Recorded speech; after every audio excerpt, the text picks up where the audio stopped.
अस्सलाम वालेकुम नाज़रीन, गिरदो पेश पर आज की वीडियो के साथ मैं हूं रज़ीन रज़ी। शाम 5 बजे आप हमारी ये वीडियो देखते हैं। अगर आपने अब तक हमारे चैनल को सब्सक्राइब नहीं किया तो इसे सब्सक्राइब कीजिए और बेल आइकन को क्लिक कीजिए। सूरत हाल, सियासी सूरत हाल करवटें ले रही है।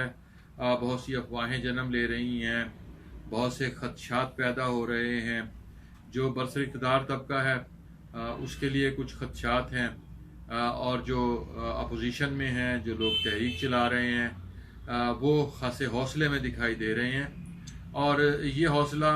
पैदा हुआ उन्हें 2 रोज़ कबल उस रिपोर्ट के मंजर आम आने के बाद मंजर आम पर तो नहीं आई, लेकिन उस रिपोर्ट के आने के बाद जिसमें ये बताया गया कि बिलावल भुट्टो साहब की दरख्वास्त पर मुसल्लह अफवाज के सरबराह जनरल बाजवा ने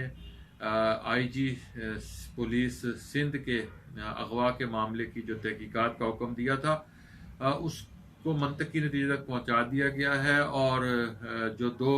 एहलकार अफसरान, रेंजर्स और ISI के जो अफसरान थे, वो जो जिम्मेदार पाए गए उनके खिलाफ कार्रवाई अमल में लाई गई। फौज के पास एक अपना निज़ाम मौजूद है जज़ा और सज़ा का, और उस निज़ाम के तहत अगर कोई ज़िम्मेदार अपने इख्तियारात से तजावुज़ करता हुआ पाया जाए तो फिर वो उसके खिलाफ कार्रवाई भी होती है। सो ये मामला जो हुआ जिसमें अब ये बहस शुरू हो गई कि उन अफसरों के नाम मंजर आम पर नहीं लाए गए जिनके खिलाफ कार्रवाई हुई, और उस रिपोर्ट को अगरचे नवाज शरीफ साहब, बलूचिस्तान के कुछ दोस्तों और कुछ और हल्कों ने, अपोजिशन के कुछ लीडरों ने मुस्तरद कर दिया, लेकिन बिलावल भुट्टो ने उसे मुस्तरद नहीं किया।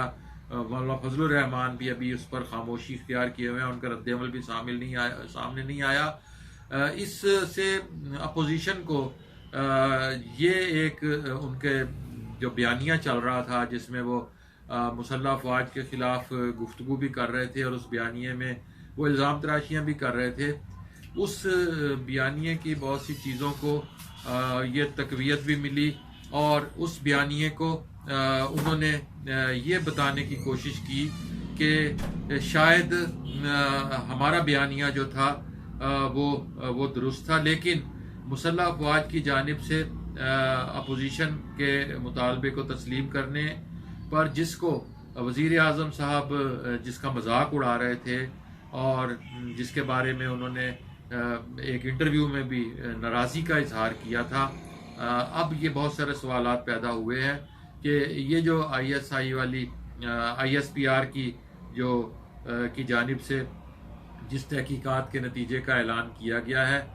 क्या ये मंतकी नतीजे को तक मज़ीद पहुँचेगा और क्या इस रिपोर्ट को पब्लिक किया जाएगा। वो रिपोर्ट अभी तक पब्लिक नहीं हुई। आखिर कौन था जिसके कहने पर ये सारा मामला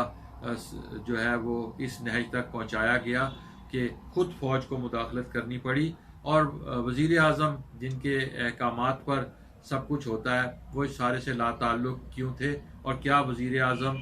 खुद IG के अगवा के मामले में मुलव्विस थे। ये बहुत सारे सवालात हैं जिन पर बहस की ज़रूरत है।